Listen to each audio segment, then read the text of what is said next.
Good morning everyone. मैं doctor Nandini Sharma BCom part first के BST के paper corporate and financial accounting में issue of shares की बात कर रही थी। इश्यू ऑफ शेयर्स में से पूर्व वाले वीडियो में मैं आपको बताया था कि ओवर सब्सक्रिप्शन क्या होता है। आज हम बात करेंगे अंशों का न्यून अभिधान, अंडर सब्सक्रिप्शन ऑफ शेयर्स।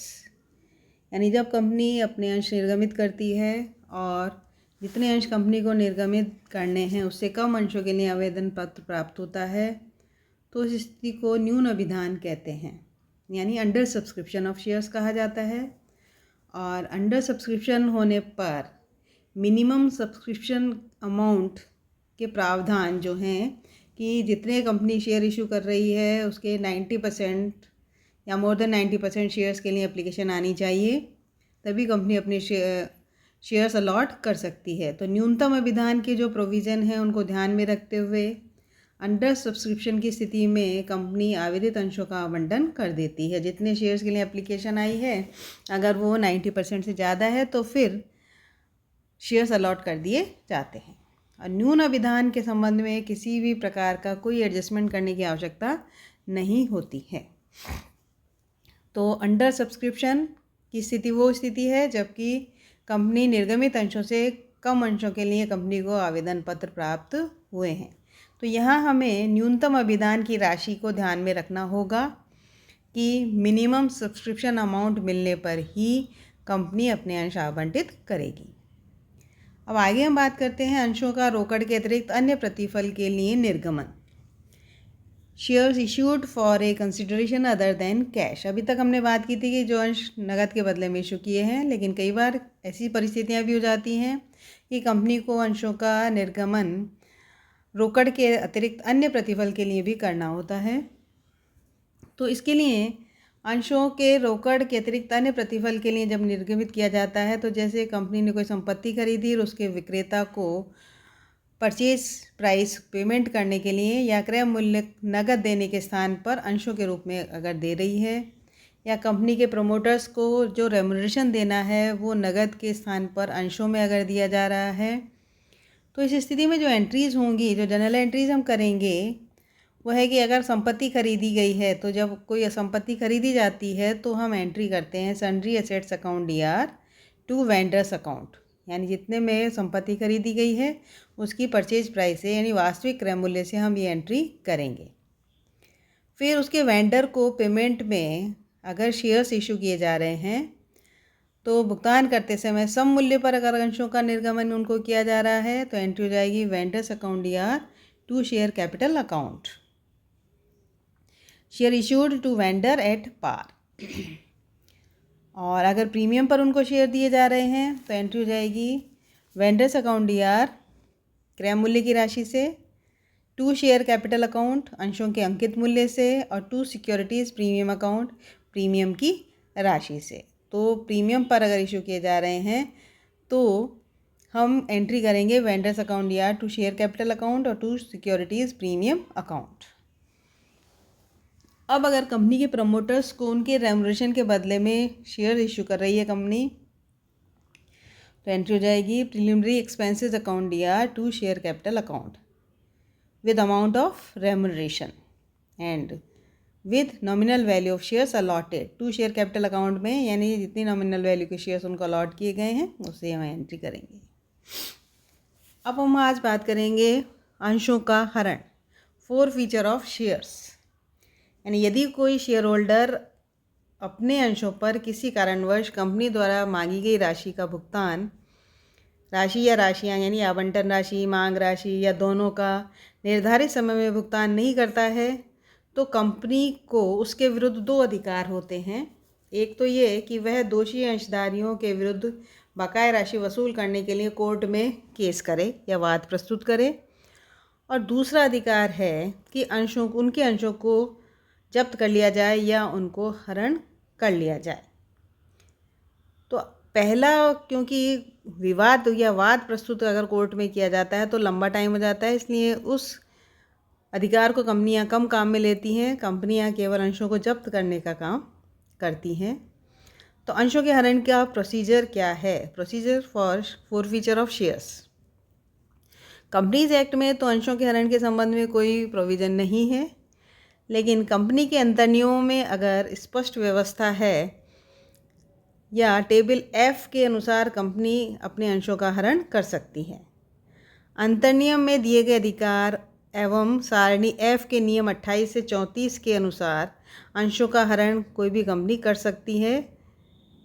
उक्त सारणी के नियम 29 के अनुसार अंशों के हरण के पूर्व 14 दिन का लिखित नोटिस रजिस्टर्ड डाक से उसे अंशधारियों को देना होगा और इसके अनुसार उस व्यक्ति को अपने अंशों पर बकाया मांग अथवा मांगों की राशि ब्याज सहित एक निश्चित तिथि तक चुकाने का निर्देश दिया जाएगा और उसे ये भी नोटिस में दिया जाएगा कि अगर टाइम से पैसा नहीं चुकाया गया तो कंपनी उनके अंशों का हरण कर लेगी। ऐसे नोटिस के बाद भी अगर अंशधारी अपने अंशों पर बकाया मांग राशि को निर्धारित अवधि में नहीं चुकाता है तो बोर्ड ऑफ डायरेक्टर्स संचालक मंडल उसके अंशों के हरण करने का प्रस्ताव पारित करके अंशधारियों को उसकी सूचना देती है। इसके अनुसार उस व्यक्ति की सदस्यता समाप्त हो जाती है और उसके द्वारा चुकाई गई राशि को जब्त कर लिया जाता है। अगर कोई अंशधारी नोटिस के बावजूद भी टाइम से पैसा नहीं जमा कराता है तो फिर कंपनी के पास ये अधिकार है कि वे उसकी मेंबरशिप को ख़त्म कर दे और उसने जितनी राशि अभी तक चुकाई है उसको जब्त कर लिया जाए। तो अंशों का हरण केवल मांगों की राशि का भुगतान न करने पर ही किया जा सकता है, अन्य किसी कारण से नहीं कर सकती है कोई कंपनी। और यदि कंपनी द्वारा किसी व्यापारिक ऋण का भुगतान न करने के कारण किसी अंशधारी के अंशों का हरण कर लिया जाता है तो यह हरण अवैध माना जाता है। तो कंपनी अधिनियम के अनुसार अंशों के हरण के उपरांत भी भूतपूर्व अंशधारी उन अंशों पर बकाया मांग राशि का भुगतान करने के लिए कंपनी के प्रति उत्तरदायी बना रहता है और अगर कंपनी चाहे तो बकाया राशि को वसूल करने का वाद प्रस्तुत करके उससे पैसा वसूल कर सकती है। लेकिन ये सही नहीं माना जाता, व्यावहारिक रूप से ये सही नहीं माना जाता। तो क्या करती है कोई भी कंपनियां हरण किए गए अंशों को दोबारा से निर्गमित कर देती है, यानी उनका पुनर्निर्गमन कर दिया जाता है ताकि भूतपूर्व या जिनके अंशों का हरण किया गया था भूतपूर्व अंशधारी का दायित्व समाप्त हो सके। तो अब अंशों के हरण के संबंध में जो लेखा प्रविष्टियां हैं यानी accounting entries on forfeiture of shares वो कैसे करनी है। तो सबसे पहले हम लेते हैं कि सम मूल्य पर निर्गमित अंशों का हरण, यानी कंपनी ने सम मूल्य पर अपने अंश निर्गमित किए थे और उन अंशों का हरण अगर कंपनी करती है तो एंट्री हो जाएगी शेयर कैपिटल अकाउंट DR। अंशों पर मांगी गई राशि से हम शेयर कैपिटल अकाउंट को डेबिट करेंगे। टू शेयर अलॉटमेंट अकाउंट, यदि अलॉटमेंट का पैसा बकाया है तो to share allotment account. To share first call, यानी प्रथम मांग की राशि भी अगर बकाया है तो to share first call. To share second and final call, अगर द्वितीय और अंतिम मांग का पैसा भी बाकी है तो उसको भी हम करेंगे to share second and final call account.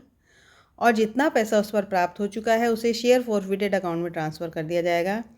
तो एंट्री हो जाएगी टू शेयर फॉरफिटेड अकाउंट, हरण किए गए अंशों पर प्राप्त राशि से। तो ये एंट्री हमें करनी है कि जितनी राशि प्राप्त हो चुकी है उसे हम शेयर फॉरफिटेड अकाउंट में ट्रांसफ़र कर देंगे और बाकी जो बकाया है उनको हम सब क्रेडिट कर देंगे शेयर अलॉटमेंट अकाउंट, जैसे to share first call and to share second and final call account. अब दूसरा है कि प्रीमियम पर अगर अंशों को निर्गमित किया जाता है और प्रीमियम पर निर्गमित अंशों का हरण यदि प्रीमियम की राशि भी बकाया है, अगर प्रीमियम की राशि भी प्राप्त नहीं हुई है और कंपनी ने जो शेयर इश्यू किए थे प्रीमियम पर किए थे तो हम एंट्री करेंगे शेयर कैपिटल अकाउंट DR मांगी गई पूंजी की राशि से और premium securities premium account DR premium की राशि से। फिर टू शेयर अलॉटमेंट अकाउंट बकाया आवंटन राशि से।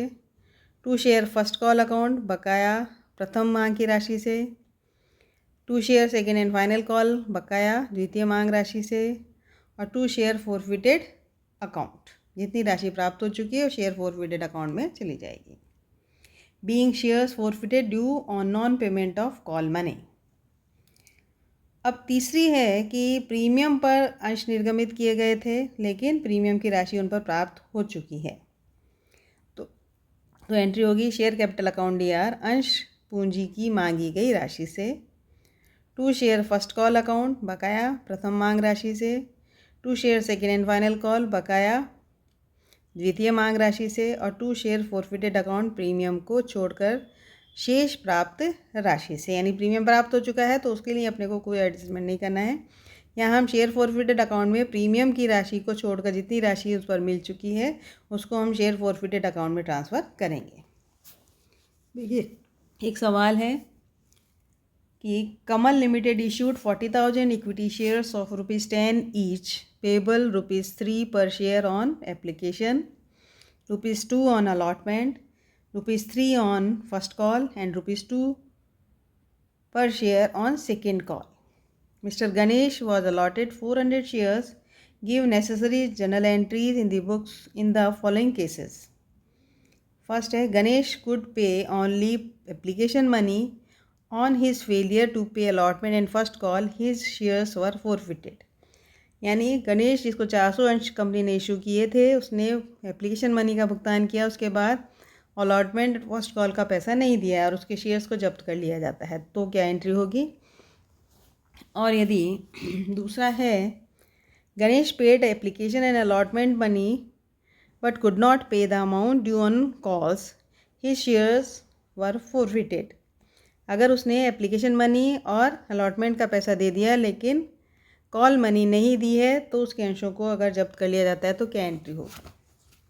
तो देखिए सम मूल्य पर अंश निर्गमित किए गए हैं।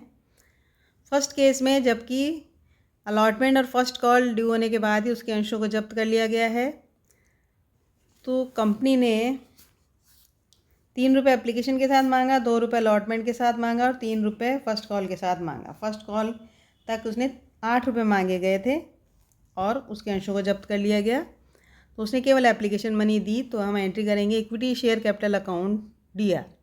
400 शेयर हैं, 8 रुपये पर शेयर मांगा गया है अभी तक, तो 3,200 रुपये। 2 इक्विटी शेयर अलॉटमेंट अकाउंट, 2 रुपये पर शेयर के हिसाब से अलॉटमेंट है, तो 400 को हम 2 से करेंगे तो 800 रुपये हो गए।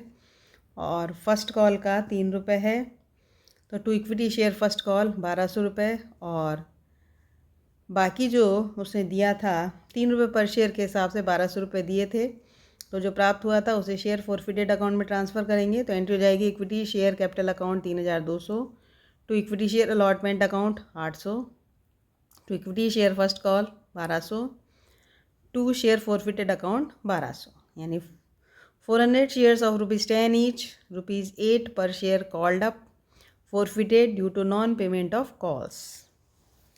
अब दूसरे केस में हम देखें कि उसने एप्लीकेशन और अलॉटमेंट का पैसा दे दिया, बाकी कॉल मनी नहीं चुकाई है, तो एंट्री हो जाएगी, क्योंकि पूरा 10 रुपये मांगा जा चुका है, तो एंट्री हो जाएगी equity share capital account DR।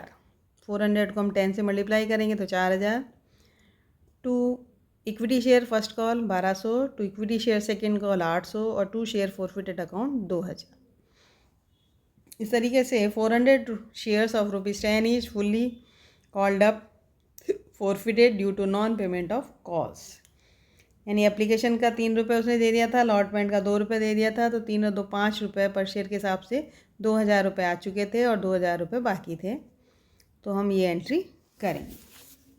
तो ये है अंशों का हरण, यानी अंशों को जब्त करना।